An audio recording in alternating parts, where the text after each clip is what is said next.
Hi friends, ಎಲ್ಲರೂ ಹೆಂಗದಿರಿ? ಎಲ್ಲರೂ ಆರಾಮದಿರಿ ಅಂಥೇಳಿ ಅನ್ಕೊತೀನಿ. ಇದು ನಂದು ಶನಿವಾರದ ವ್ಲಾಗ್ ನೋಡ್ರಿ. ಏನಂದರೆ ಬೆಳಗ್ಗೆನ ವ್ಲಾಗ್ನ ಸ್ಟಾರ್ಟ್ ಮಾಡ್ಕೊಂಡಿದ್ದೆ. ಹಂಗೆ ಇವತ್ತು ನಾನು ಸೃಜನಗಂಥೇಳಿ ಉಪ್ಪಿಟ್ಟನ್ನ ಪ್ರಿಪೇರ್ ಮಾಡ್ಕೊಳತ್ತಿದ್ದೆ ನೋಡ್ರಿ. ಹಂಗೆ ಮೊದಲಿಗೆ ಯಾರೆಲ್ಲ ನನ್ನ ಒಂದು ಚಾನಲ್ನ ಸಬ್ಸ್ಕ್ರೈಬ್ ಮಾಡ್ಕೊಳ್ಳಾರ್ದ ನೋಡತ್ತೀರಿ, ಸೊ ಪ್ಲೀಸ್ ಒಂದು ಸಬ್ಸ್ಕ್ರೈಬ್ ಮಾಡಿಕೊಂಡು ನೋಡ್ರಿ ಅಂತ ಹೇಳ್ತೀನಿ. ಹಂಗೆ ಪೂರ್ತಿಯಾಗಿ ವಿಡಿಯೋನ ನೋಡಿರಿ. ನಿಮ್ಗೆ ವಿಡಿಯೋ ಇಷ್ಟ ಆಗಿತ್ತು ಅಂತ ಹೇಳಿದ್ರೆ ಒಂದು ಲೈಕ್ ಮಾಡೋದನ್ನು ಮರೆಯೋಕೆ ಹೋಗಬೇಡ್ರಿ. ಹಂಗೆ ಇವತ್ತು ಏನಂತ ಹೇಳಿದ್ರೆ ಏನೋ ಒಂದು ಟಾಪಿಕ್ ಮಾತಾಡ್ಬೇಕಂಥೇಳಿ ಅನ್ನಿಸ್ತು. ಏನಂತ ಹೇಳಿದ್ರೆ, ಈಗ ನಮ್ಗೆ ಹೆಣ್ಮಕ್ಳಿಗೆ ಹೆಂಗಂತಂದ್ರೆ ಸಿಕ್ಕಾಪಟ್ಟೆ ಆಸೆ ಇರ್ತಾವೆ ರೀ. ಸಿಕ್ಕಾಪಟ್ಟೆ ಆಸೆ ಅನ್ನೋದಕ್ಕಿಂತ ಕನಸು ಇರ್ತಾವಂತನೇ ಹೇಳ್ತೇನೆ ನಾನು. ಏನಂತ ಹೇಳಿದ್ರೆ ನಮ್ದೊಂದು ಸ್ವಲ್ಪ ಡ್ರೀಮ್ಸ್ ಜಾಸ್ತಿನೇ ರೀ. ಅದು ಎಲ್ಲರಿಗೂ ಮೇ ಬಿ ಹಂಗೆ ಅಂಥೇಳಿ ಅನ್ಕೊತೀನಿ. ನನ್ನ ಹಿಡ್ಕೊಂಡು ಎಲ್ಲ ಹೆಣ್ಮಕ್ಳಿಗೂ ಒಂದು ಸ್ವಲ್ಪ ಆಸೆ ಕನಸು ಸ್ವಲ್ಪ ಜಾಸ್ತಿನೇ ಇರ್ತಾವೆ ಗಂಡಸರಿಗೆ ಕಂಪೇರ್ ಮಾಡಿದ್ರೆ ಅಂಥೇಳಿ ಅನ್ನೋ ಒಂದು ಒಪಿನಿಯನ್ ನಂದು. ಸೊ ಏನಂತ ಹೇಳಿದರೆ, ನಾವು ಮಿಡ್ಲ್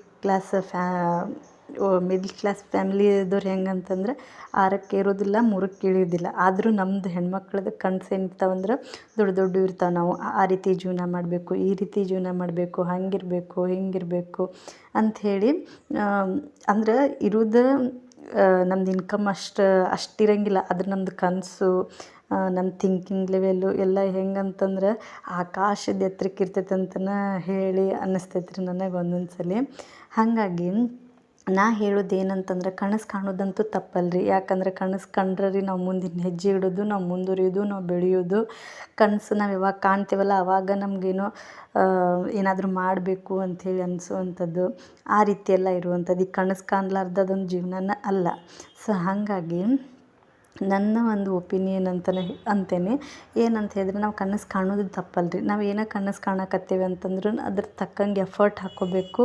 ಆಮೇಲೆ ಇನ್ನೂ ಒಂದು ಏನಂತಂದ್ರೆ, ನಾವು ಯಾವ ರೀತಿ ವಿಚಾರ ಮಾಡ್ತೇವೆ ಅಂತಂದ್ರೆ, ಅಯ್ಯೋ ನಂದು ಇರೋದೇ ಇನ್ಕಮ್ ಇಷ್ಟು, ನಾನು ಇದ್ರಾಗ ಏನು ಮಾಡ್ಬೋದು, ಇದ್ರಾಗ ಏನೂ ಮಾಡೋಕ್ಕಾಗೋದಿಲ್ಲ ಅಂಥೇಳಿ ಈ ಒಂದು ಮೆಂಟ್ಯಾಲಿಟಿ ಒಳಗೆ ನಾವೇನು ಮಾಡ್ತೇವೆ ಅಂತಂದ್ರೆ ಆಲ್ಮೋಸ್ಟ್ ನಮ್ಮ ಕನಸನ್ನ ನಾವು ಈಡೇರಿಸ್ಕೊಳಕ್ಕೆ ಹೋಗೋದಿಲ್ಲ ರೀ. ಏನಂತಂದ್ರೆ ಕನಸು ಈಡೇರಿಸ್ಕೊಳಕ್ಕೆ ನಾವು ಫಸ್ಟ್ ಏನು ಮಾಡ್ಬೇಕು ಹೇಳು.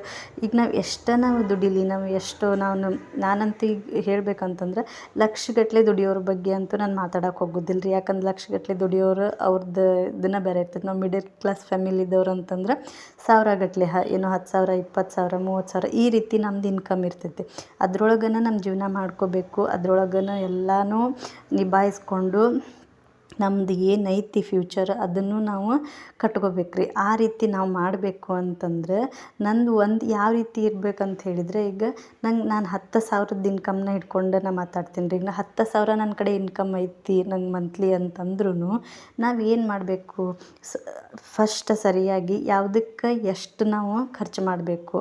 ಆಮೇಲೆ ಈಗ ಮನೆ ಬಾಡಿಗೆ ಅಂತ ಇರಲಿ, ಮನೆ ಖರ್ಚು, ಮಕ್ಕಳ ಫೀಸು ಎಲ್ಲನೂ ನಾವು ಒಂದು ಲೆವೆಲ್ಲಿಗೆ ನಾವು ನಮ್ಮ ಖರ್ಚನ್ನು ಎಲ್ಲನೂ ಒಂದು ಲಿಸ್ಟ್ ಮಾಡಿಕೊಂಡು ಅದಕ್ಕೆಲ್ಲದಕ್ಕೂ ಡಿವೈಡ್ ಮಾಡ್ಬೇಕು ರೀ. ಡಿವೈಡ್ ಮಾಡಿ ಆದಮೇಲೆ ನನ್ನ ಕಡೆ ಅದು ಎಷ್ಟು ಉಳಿತೈತಿ, 10,000 ಇನ್ಕಮ್ ಇರೋದ್ರ ಬಗ್ಗೆ ನಾನು ಮಾತಾಡ್ತೇನೆ ರೀ ಫಸ್ಟ್. ಯಾಕಂತಂದ್ರೆ ನಮ್ಮದು ಏನು ಭಾಳ ಇಲ್ಲ.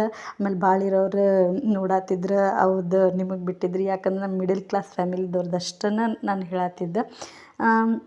ಈಗ ನಂಗೆ 10,000 ಇನ್ಕಮ್ ಐತಂದ್ರೆ ಫಸ್ಟ್ ನಾವು ಯಾವ್ಯಾವುದಕ್ಕೆ ಎಷ್ಟು ಕೊಡಬೇಕು ಅನ್ನೋದನ್ನು ಡಿವೈಡ್ ಮಾಡಿಕೊಂಡು ಅದ್ರ ನಂಗೆ ₹100 ಉಳಿಲ್ರಿ. ತಿಂಗಳಿಗೆ ₹100 ಉಳಿದ್ರೂ ನಾನು ಅದನ್ನು ಸೇವ್ ಮಾಡಿ ಯಾವ ರೀತಿ ಇಟ್ಕೋಬೇಕು. ಯಾಕಂದ್ರೆ ನಮ್ಮದು ಫ್ಯೂಚರ್ ಈಗ ಹೆಂಗಾಕತ್ತೆ ಅಂತಂದ್ರೆ, ನಾವು ಫಸ್ಟ್ ಏನೋ ಮ್ಯಾರೇಜ್ ಆದ ಕೂಡಲೇ ನಾವೇನಿರ್ತೀವಿ ಇಬ್ಬರೇ ಇರ್ತೀವಿ. ಬಟ್ ಆಫ್ಟರ್ ಮ್ಯಾರೇಜು ಮಕ್ಕಳು ಮರಿ ಅಂದಾಗ ನಮ್ಗೆ ಅವಾಗ ಎಷ್ಟೋ ವಿಚಾರ ಬರುವಂಥದ್ದು. ಯಾಕಂದ್ರೆ ಮಕ್ಕಳು ದೊಡ್ಡವರಾದಂಗೆ ಸ್ಕೂಲು, ಅವ್ರ ಫೀಸು, ಅವ್ರ ಖರ್ಚು, ಈ ರೀತಿ ನಮ್ದು ಖರ್ಚು ಜಾಸ್ತಿ ಆಕ್ಕೋಂತ ಹೊಕ್ಕೈತೆ ರೀ. ಅದಕ್ಕೆ ನಾವು ಏನು ಮಾಡ್ಬೇಕಂತ ಹೇಳಿದ್ರೆ, ಫಸ್ಟ್ 10,000 ಬರಲಿ ನಂಗೆ. ನಾವು ಏನು ಮಾಡ್ತೀವಿ, ನಂದು 10,000 ಐತೆ, ನಾನು ಅದ್ರಾಗ ಏನು ಸೇವಿಂಗ್ಸ್ ಮಾಡಲಿ, ನನಗೆ ಸೇವಿಂಗ್ಸ್ ಮಾಡೋಕ್ಕಾಗೋದಿಲ್ಲ. ಈ ಒಂದು ಮೆಂಟ್ಯಾಲಿಟಿ ಇಟ್ಕೊಂಡು ನಾವು ಸೇವಿಂಗ್ಸ್ ಬಗ್ಗೆ ಭಾಳ ತಲೆನೇ ಕೆಡಿಸ್ಕೊಳ್ಳೋದಿಲ್ಲ ಅನ್ನೋದು ನಂದು ಒಂದು. ಅಂದರೆ ಭಾಳ ಜನ ಮಾಡ್ತಾರೆ ಸೇವಿಂಗ್ಸ್, ಬಟ್ ಈ ಥರ ನನ್ನ ಹಿಡ್ಕೊಂಡು ಹೇಳತ್ತೀನಿ, ಆಗೋದಿಲ್ಲ ಅಂದ್ಕೊಂಡು ಕುಂತವರು ಒಂದು 5% ಆದರೂ ಅದಾರ ಅಂಥೇಳಿ ಅಂದ್ಕೊಂಡು ಈ ವಿಚಾರ ನಿಮ್ಮ ಜೊತೆಗೆ ಶೇರ್ ಮಾಡ್ಕೊಳತ್ತೀನಿ. ₹100 ಇರಲಿ ರೀ, ಅದನ್ನು ನಾವು ತಿಂಗಳಿಗೆ ಸೇವ್ ಮಾಡಿ ಇಡೋದ್ರಿಂದ ಅದು ನಮ್ಮ ಫ್ಯೂಚರ್ಗೆ ಎಷ್ಟು ಬೆನಿಫಿಟ್ ಅಂತ ಹೇಳಿದ್ರೆ, ಯಾಕಂದರೆ ಟೈಮ್ ಇವತ್ತಿದ್ದಂಗೆ ನಾಳೆ ಇರೋಂಗಿಲ್ಲ. ಸೊ ಹಾಗಾಗಿ ಅದೇನೋ ಹೇಳ್ತಾರಲ್ರಿ, ಹನಿ ಹನಿ ಗೂಡಿದ್ರೆ ಹಳ್ಳ. ಆದರೆ ನಾವು ಏನು ಮಾಡ್ತೀವಿ, ಅದನ್ನು ಮರ್ತು ಬಿಡ್ತೇವೆ. ಅದನ್ನು ಮರ್ತು ಅಯ್ಯೋ ಇದ್ರಾಗ ನಂಗೆ ಆಗೋದಿಲ್ಲ, ಸೇವ್ ಮಾಡೋಕೆ ನನಗೆ ಆಗೋದಿಲ್ಲ ಅನ್ನೋ ಒಂದು ಅದನ್ನು ವಿಚಾರ ತಲೆಯೊಳಗೆ ಇಟ್ಕೊಂಡು ನಾವು ಆ ವಿಚಾರದ ಬಗ್ಗೆ ತಲೆನೇ ಕೆಡಿಸ್ಕೊಳ್ಳೋದಿಲ್ಲ. ಆಗೋದಿಲ್ಲ ಅಂದ್ಕೊಂಡು ಕುಂತ್ರೆ ಯಾವುದೂ ಆಗೋದಿಲ್ಲ ರೀ. ಹಂಗೆ ಯಾಕೋ ಈ ವಿಚಾರನ ನಿಮ್ಮ ಜೊತೆಗೆ ನಾನು ಶೇರ್ ಮಾಡ್ಕೋಬೇಕು ಅಂಥೇಳಿ ನಂಗೆ ಅನ್ನಿಸ್ತು ರೀ. ಯಾಕೆ ನಿಮಗಂತ ಹೇಳತ್ತೇನೆ ಅಂಥೇಳಿ ಅನ್ಕೊಳಕ್ಕೆ ಹೋಗ್ಬೇಡ್ರಿ, ನನಗೆ ನಾನೇ ಹೇಳ್ಕೊಳತ್ತೇನೆ ಅಂಥೇಳಿ ಅನ್ಕೋರಿ. ಯಾಕಂದ್ರೆ ನಾವು ತೀರಾ ಮಿಡಲ್ ಕ್ಲಾಸ್ ಫ್ಯಾಮಿಲಿನ ಅದೇವಿ. ಸೊ ಹಾಗಾಗಿ ಏನೋ ಈಗಂತೂ ಒಂದ್ಸಲ ಅನಿಸ್ತಿರ್ತೈತಿ, ಎಷ್ಟೋ ನಮಗಿಂತ ಸಣ್ಣ ವಯಸ್ಸಿನವ್ರು ಇರ್ತಾರೆ, ಅವ್ರು ಒಂದು ಥಿಂಕ್ ಮಾಡೋ ಲೆವೆಲ್ ಆಗಲಿ, ಅವ್ರು ಮಾಡುವಂಥ ಜೀವನದ ಶೈಲಿ ಆಗಲಿ ಎಷ್ಟೋ ರೀತಿ ಬೆಟರ್ ಇರ್ತೈತೆ ರೀ. ಯಾಕಂದ್ರೆ ಅವರು ಅಷ್ಟು ಅವ್ರು ದುಡಿಯೋದು ಅಷ್ಟು ಸೇವಿಂಗ್ಸ್ ಮಾಡಿ ಇಟ್ಕೊಳ್ಳುವಂಥದ್ದಾಗಲಿ, ಅಂದ್ರೆ ನಾನು ಬರೀ ದುಡ್ಡು ಬಗ್ಗೆ ಅಂತಲೇ ಹೇಳತ್ತಿಲ್ಲ ರೀ. ಆ ರೀತಿ ಒಂದು ನಾವು ಥಿಂಕ್ ಮಾಡ್ಬೇಕು. ಆಮೇಲೆ ನಾವು ಎಷ್ಟು ದುಡಿತೀವಿ ಅನ್ನೋದು ಇಂಪಾರ್ಟೆಂಟ್ ಅಲ್ರಿ. ನಾವು ಅದನ್ನು ಯಾವ ರೀತಿ ಯೂಸ್ ಮಾಡ್ಕೊತೀವಿ, ಅದನ್ನು ಯಾವ ರೀತಿ ನಾವು ಸೇವಿಂಗ್ಸ್ ಮಾಡ್ಕೊತೀವಿ, ಯಾವ ರೀತಿ ನಾವು ದುಡ್ದಿದ್ದು ದುಡ್ಡು ಒಂದೊಂದು ರೂಪಾಯಿನೂ ನಾವು ಎಷ್ಟು ಕಷ್ಟಪಟ್ಟು ದುಡ್ದಿರ್ತೀವಿ ಅಂಥೇಳಿ ದುಡ್ದವ್ರಿಗೆ ಗೊತ್ತಿರ್ತೈತಲ್ರಿ. ಹಾಗಾಗಿ ಅದನ್ನು ನಾವು ಯಾವ ರೀತಿ ಇಟ್ಕೋಬೇಕು, ಸರಿಯಾಗಿ ಯಾವ ರೀತಿ ಬಳಸ್ಕೋಬೇಕಂಥೇಳಿ ನಮಗೆ ಗೊತ್ತಿರಬೇಕು ಅನ್ನೋದು ಒಂದು ನನ್ನ ಉದ್ದೇಶ. ಅಷ್ಟೆಲ್ಲ ದುಡಿದು ಆಮೇಲೆ ಫೈನಲಿಗೆ ಏನಂತಂತಂದರೆ ಇನ್ನೊಬ್ರು ನಮ್ಮನ್ನು ಕೇಳೋ ರೀತಿ ಆಗಬಾರ್ದು. ನೀನು ಏನು ಮಾಡಿದ್ದಿ ಇಷ್ಟು ವರ್ಷ ದುಡ್ದಿದ್ದು ಅಂತೇಳಿ ಕೇಳೋ ರೀತಿ ನಾವು ಮಾಡ್ಕೋಬಾರ್ದು ಅನ್ನೋದು ಒಂದು ಉದ್ದೇಶ. ಯಾಕಂತಂದರೆ ನಾವು ಅಷ್ಟೆಲ್ಲ ದುಡ್ದು ಫೈನಲ್ ನಮ್ಗೆ ಯಾರೋ ಒಬ್ರು ಬಂದು ನೀನು ಇಷ್ಟು ವರ್ಷ ಏನು ಮಾಡಿದ್ದಿ ಅಂತ ಕೇಳಿದಾಗ ನಮ್ಗೆ ತೋರ್ಸಕ್ಕೆ ಒಂದು ಏನಾದರೂ ಬೇಕಲ್ರಿ. ಆ ರೀತಿ ಒಂದು ಮೈಂಡ್ಸೆಟ್ ಇಟ್ಕೊಂಡು ನಾವು ವಿಚಾರ ಮಾಡೋದು ಭಾಳ ಚಲೋ ರೀ. ಯಾಕಂದ್ರೆ ಪ್ರಪಂಚದಾಗ ದುಡ್ಡಿನ ಮೇಲೆ ಇವಾಗ ಜೀವನ ನಿಂತಿರೋದು. ಹಂಗಂತೇಳಿ ಎಷ್ಟು ಜನ ಹೇಳ್ತಿರ್ತಾರೆ, ಏನು ದುಡ್ಡಿದ್ರೇ ಜೀವನನ, ದುಡ್ಡಿದ್ರೇ ನೆಮ್ಮದಿನ ಅಂಥೇಳಿ ಅಂತಿರ್ತಾರೆ. ಬಟ್ ಅಂಥವ್ರ ಹತ್ರನ ನೀವು ಇಲ್ದಾಗ ಹೋಗಿ ₹1 ಕೇಳಿರಿ, ₹1 ಯಾರೂ ಕೊಡೋದಿಲ್ಲ. ಅಂಥ ಟೈಮ್ ಬಂದ ಟೈಮ್ ಒಳಗೆ ಏನು ನಮಗೆ ಹೇಳ್ತಿರ್ತಾರಲ್ಲ, ಅಯ್ಯೋ ದುಡ್ಡಿದ್ರೇ ಜೀವನನ, ಏನು ದುಡ್ಡಿಲ್ಲ ಅಂದರೆ ಏನು ಜೀವನನೇ ಇಲ್ಲ, ನೆಮ್ಮದಿನೇ ಇಲ್ಲ, ದುಡ್ಡಿನ ಮೇಲೆ ಜೀವನ ನಿಂತೈತೆ, ಈ ರೀತಿ ಎಲ್ಲ ಏನು ಮಾತಾಡ್ತಿರ್ತಾರಲ್ಲ, ಅಂಥವ್ರ ಹತ್ರನ ನೀವು ಹೋಗಿ ಆ ಟೈಮ್ ಏನಾದರೂ ಆ ರೀತಿ ನಮ್ಗೆ ದುಡ್ಡಿನ ಅವಶ್ಯಕತೆ ಇದ್ದಾಗ ಹೋಗಿ ಬರೀ ₹1 ಕೇಳಿರಿ, ಅವ್ರು ಕೊಟ್ರೆ ಹೌದಂತ ಹೇಳ್ತೇನೆ ನಾನು. ಸೊ ಹಾಗಾಗಿ ಹೇಳೋದು, ನಾವು ಎಷ್ಟು ದುಡಿಲ್ರಿ, 10,000ನ ನಾನು ಹಿಡ್ಕೊಂಡು ಮಾತಾಡತ್ತೀನಿ. ನಾವು 10,000 ದುಡಿಲಿ, ನಾವು ಇನ್ಕಮ್ ಬಂದಾಗ ಅದನ್ನು ಒಂದು ₹100 ನಾವು ತೆಗೆದಿಟ್ಕೊಂಡ್ರೆ ಅದರಿಂದ ನಮ್ಗೆ ಎಷ್ಟೋ ಯೂಸ್ ಆಗುವಂಥದ್ದು. ಯಾಕಂತಂದರೆ ಅದರಿಗೆ ಖರ್ಚು ಬರ್ತಾ ಬರ್ತಾ ಬರ್ತಾ ಜಾಸ್ತಿ ಆಗ್ತಾ ಹೊರತು ಕಡಿಮೆ ಅಂತೂ ಆಗೋದಿಲ್ಲ. ಹಂಗೆ ಈ ವಿಚಾರ ನಿಮ್ಮ ಜೊತೆಗೆ ಶೇರ್ ಮಾಡ್ಕೋಬೇಕಂತ ಹೇಳಿ ಅನ್ನಿಸ್ತು. ಇದಕ್ಕೆ ಇನ್ಸ್ಪಿರೇಷನು ನಮ್ಮ ಮನೆಯವ್ರನ್ನೇ. ಯಾಕಂತಂದ್ರೆ ಅವ್ರು ಹೇಳೋದನ್ನ ಅದು ಏನಂತ ಹೇಳಿದ್ರೆ, ಸೇವಿಂಗ್ಸ್ ಮಾಡೋಕೆ ಇಷ್ಟ ಬರ್ತೈತಿ ಇನ್ಕಮ್, ಹೆಂಗೆ ಸೇವಿಂಗ್ಸ್ ಮಾಡಲಿ ಅಂಥೇಳಿ ಅಂತಿರ್ತಾರೆ. ಸೊ ನಿಮ್ಮ ಮನ್ಯಾಗೂ ಈ ರೀತಿ ನಿಮ್ಮ ಹಸ್ಬೆಂಡೆಲ್ಲ ಹೇಳ್ತಿದ್ರೆ ಒಂದು ಕಮೆಂಟ್ ಮಾಡಿರಿ, ಅವಾಗ ನನಗೂ ಒಂಥರ ಸಮಾಧಾನ ಆಕತಿ. ಎಲ್ಲ ಕಡೆಯೂ ಅದಾರ ಇಂಥವ್ರು ಅಂಥೇಳಿ. ಇಂಥ ಟಾಪಿಕ್ ಬಗ್ಗೆ ಒಂದ್ಸಲ ಮಾತಾಡಬೇಕು ಅಂತಂದ್ರೆ ಅಷ್ಟು ನಮ್ಗೆ ತಿಳಿದತ್ತೋ ಇಲ್ಲೋ ಅಂಥೇಳಿ ಅನ್ನಿಸ್ತಿರ್ತೈತೆ ರೀ. ಸೊ ನನಗೆ ತಿಳಿದಷ್ಟನ್ನು ನಿಮ್ಮ ಜೊತೆಗೆ ನಾನು ಶೇರ್ ಮಾಡ್ಕೊಂಡಿದ್ದೆ. ಇದು ಏನಂತ ಹೇಳಿದರೆ ಒಂಥರ ಎಕ್ಸ್ಪೀರಿಯನ್ಸ್ ಅಂತಲೇ ಅನ್ಕೋರಿ. ಯಾಕಂತಂದ್ರೆ ನಮಗೆ ಅಷ್ಟು ಸಣ್ಣವರಿದ್ದಾಗ ಅಷ್ಟೆಲ್ಲ ಗೊತ್ತಿರೋಂಗಿಲ್ಲ. ಆಫ್ಟರ್ ಮ್ಯಾರೇಜು, ಆಫ್ಟರ್ ಮಕ್ಕಳಾದ್ಮೇಲೆ ವಿಚಾರ ಆಟೋಮೆಟಿಕ್ಕಾಗಿ ಗೊತ್ತಾಗುವಂಥದ್ದು ನಮ್ಗೆ, ಆಮೇಲೆ ತಲೆಯೊಳಗೆ ಬರುವಂಥದ್ದು. ಹಂಗೆ ನನ್ನ ತಲೆಯೊಳಗೆ ಬಂದಂಥ ವಿಚಾರನ ನಿಮ್ಮ ಜೊತೆಗೆ ನಾನು ಶೇರ್ ಮಾಡಿಕೊಂಡೆ. ನಿಮ್ಗೇನು ಅನ್ನಿಸ್ತು ಅಂಥೇಳಿ ಕಮೆಂಟ್ ಮಾಡಿರಿ. ನೀ ಇಲ್ಲೇ ಬಾ, ಇಲ್ಲೇ ಬಾ, ಬಾ, ಇಲ್ಲೇ ಬಾ, ಅಲ್ಲತ್ರ ಇಲ್ಲೇ ಬಾ. Hi hi hi.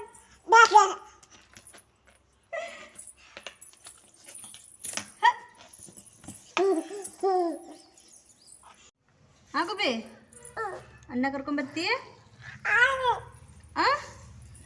ಅಣ್ಣ ಕರ್ಕೊಂಬ. ಎಲ್ಲಿ ಬಂದ ನೋಡಣ್ಣ, ಅಣ್ಣ ಇಲ್ಲಿ ಬಾ, ಬಾ ಇಲ್ಲೇ, ಅಣ್ಣ ಕರ್ಕೊಂಬ್ರು ಬರ್ತಾನೆ. ಇಲ್ಲಿ ಬಾ, ಇಲ್ಲಿ ಬಾ, ಇಲ್ಲಿ ಬರು. ಬರುದಿಲ್ಲ, ಇಲ್ವಾ ಬೇಡ. ಹೆಂಗದ ನಗದು, ಹೆಂಗದು ಹೆಂಗದ್ ನಗೋದು ಗುಬ್ಬಿ ಹೆಂಗದ್ ನಗೋದು ಹೆಂಗದ್ ನಗೋದು ಹೆಂಗದ್ ನಗೋದು ಹೆಂಗೆ ತೋರ್ಸು ಹಾಂ ಐ ಐ ಹಾಂ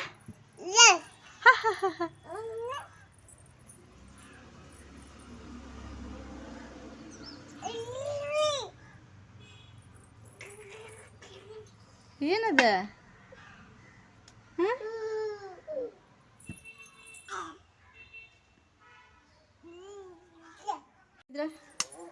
ಏನಂಗೆ ಮಾಡಿದ್ರ ಓನ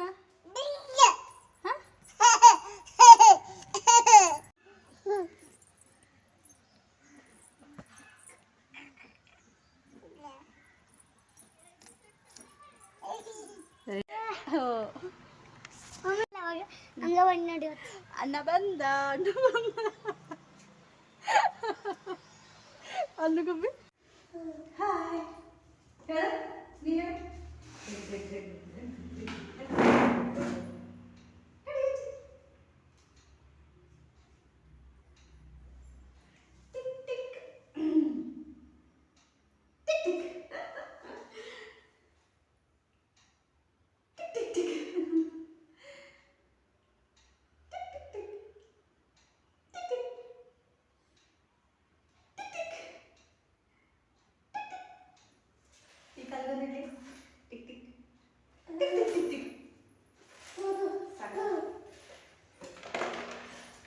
ಅಲ್ಲೇ ಇರ್ತಾನೆ ಹಿಡಿದ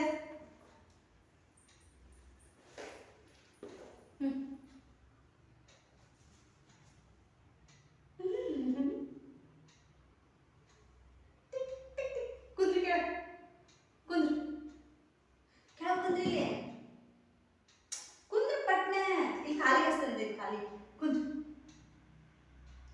ಇಲ್ಲಿ ಕುಂದ್ರು ಹಿಂದೆ ಇಲ್ಲಿ ಆಯ್ತಲ್ಲ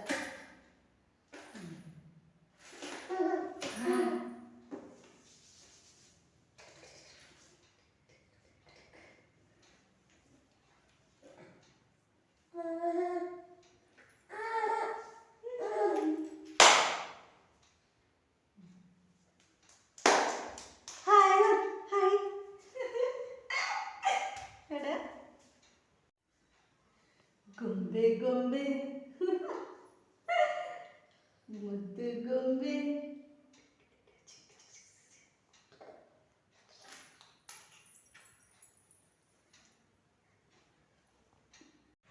Tata bye bye see you Tata